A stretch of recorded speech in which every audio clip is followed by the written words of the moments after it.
sa splendeur. Oui, sa splendeur. Venez. On va travailler un peu.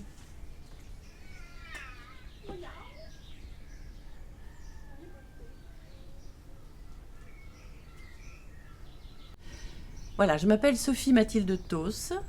Et déjà, la complexité du nom pourra expliquer peut-être quelque chose de mon parcours. Sophie, la sagesse, Mathilde, heureuse au combat, et le trait d'union entre les deux, qui demande quand même quelques dizaines d'années de travail pour la réunification intérieure.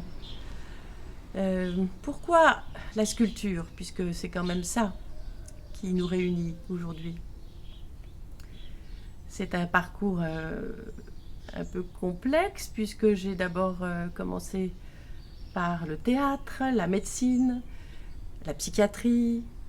Et la sculpture est venue prendre une place laissée vacante par le théâtre, avec l'idée que, bien sûr, le théâtre étant un lieu de l'éphémère, de l'intensité éphémère, la sculpture est un lieu de la durée, de l'intensité, mais dans la durée qui s'inscrit dans une temporalité différente.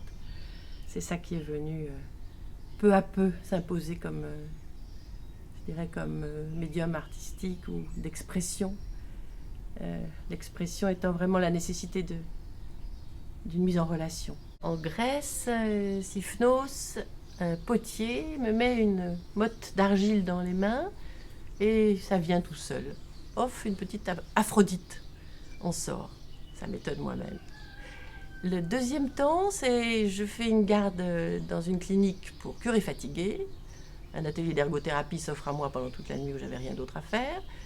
Je modèle, un homme nu sort, petit, et le lendemain, il avait disparu.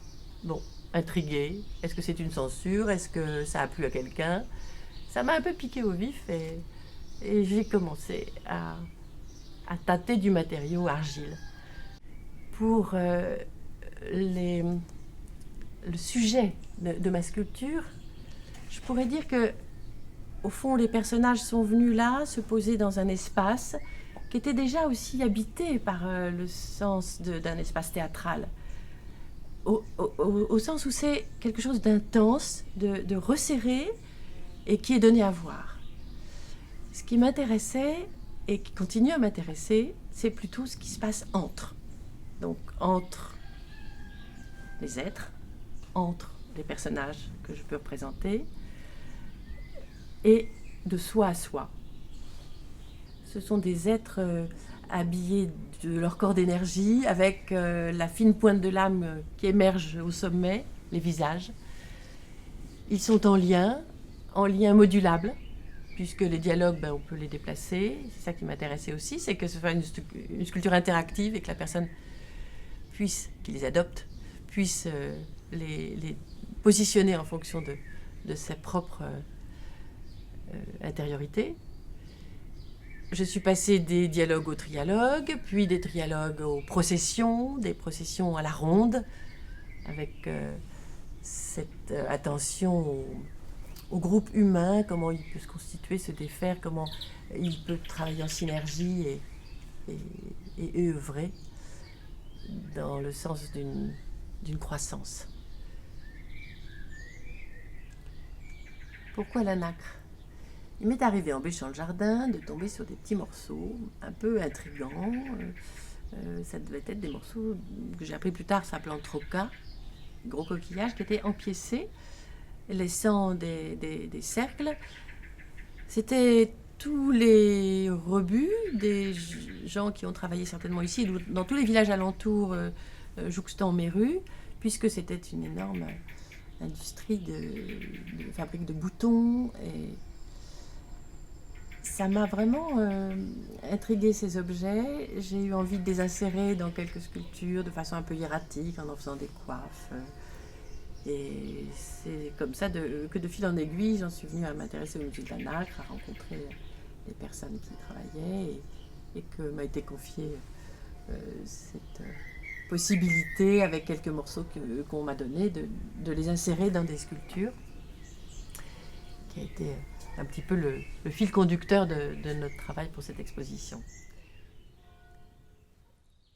Courte citation, écrite par Sophie Mathilde Thos. Le passage, celui de l'épreuve, de la perte. La sculpture elle-même joue comme métaphore de l'épreuve. Autant, l'argile malléable va se prêter à la main du sculpteur, le métal se plier au feu du creuset pour reprendre autre forme.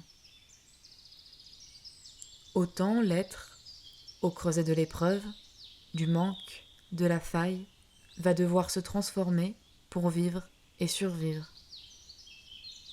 Devenir autre en restant fidèle au petit maître intérieur en soi. C'est aussi ouvrir son écoute, sa capacité à entendre l'autre en soi et accéder à la vraie rencontre. Il s'agit de corps, mais de corps invisibles, devenus l'espace d'un instant visible. L'espace d'un instant, c'est-à-dire l'instant du vrai regard posé sur l'œuvre, qui devient alors œuvre vivante car reçue par un autre. Le captivant dans la sculpture est particulièrement le bronze, son inaltérabilité. C'est que l'instant du regard qui va faire vivre l'œuvre peut advenir en des temps bien différents. Bien après, bien plus tard, nous avons tout notre temps. Contrairement à l'espace éphémère, bien qu'intemporel, où s'exprime le comédien ou le chanteur. L'espace du sculpteur s'inscrit dans la durée. Je caresse un bronze, sa peau m'émeut, bien après qu'ait disparu en poussière, celle du sculpteur qui l'a animé. La famille invisible se tisse alors, au-delà des frontières du temps.